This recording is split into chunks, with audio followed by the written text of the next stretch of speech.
जय हिंद दोस्तों। जैसा कि आपको पता है, भारतीय वायुसेना की जरूरत को पूरा करने के लिए स्वदेशी तौर पर अलग अलग फाइटर एयरक्राफ्ट का निर्माण किया जा रहा है, चाहे तेजस मार्क 1A हो, तेजस मार्क 2 हो या फिर एम का हो। लेकिन हम सब अच्छे से जानते हैं कि एडवांस मीडियम कॉम्बैट एयरक्राफ्ट इस श्रेणी का सबसे एडवांस फाइटर एयरक्राफ्ट होगा, जिसको 5.5 जनरेशन के एयरक्राफ्ट की संज्ञा दी गई है।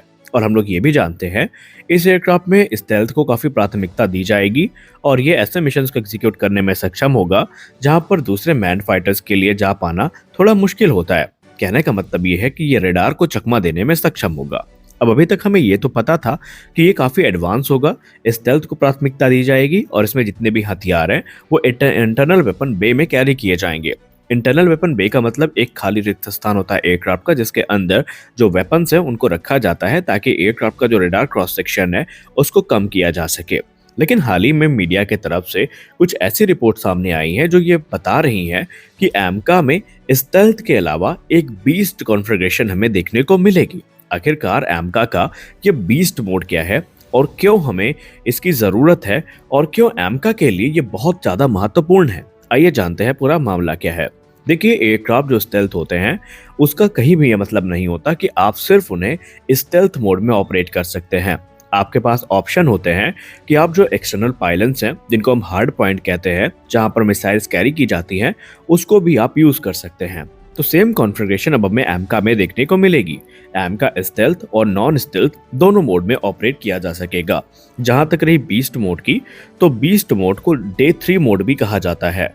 कहने का मतलब यह है कि मान लीजिए कोई युद्ध की शुरुआत अगर होती है तो उसमें सबसे पहले जो वायुसेना होती है वो सीड मिशन को एग्जीक्यूट करती है, यानी suppression of enemy air defence.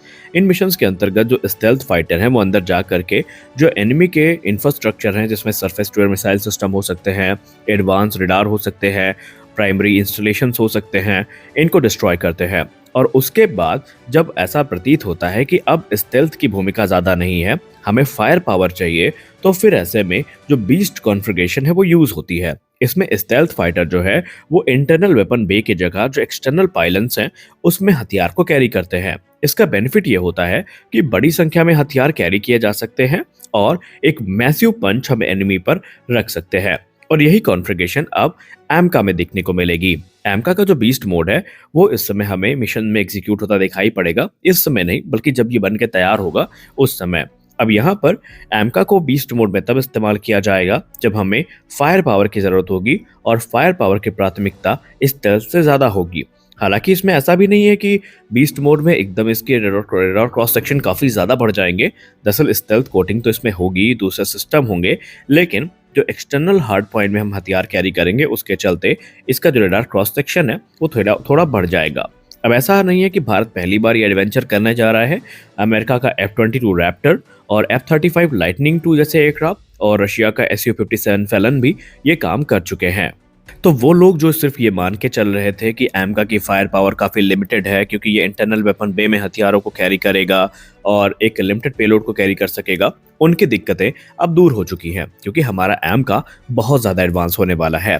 खैर, करंट स्टेटस की बात करें तो इसके लिए जो राशि है वो आवंटित की जा चुकी है 15,000 करोड़ रुपए, और जो रोल आउट है वो हमें 2026 से 27 के बीच में देखने को मिलेगा और पहली उड़ान हमें 2028 तक देखने को मिल सकती है। और इस समय युद्ध स्तर पर यह कार्य चल रहा है क्योंकि भारतीय वायुसेना खुद इस प्रोग्राम को ज्वाइन कर चुकी है और वो लगातार जो असिस्टेंस है वो प्रदान कर रही है। उनकी जो रिक्वायरमेंट है वो ऑलरेडी फाइनलाइज हो चुकी है। तो एमका के बीस्ट मोड को लेकर आप क्या सोचते हैं?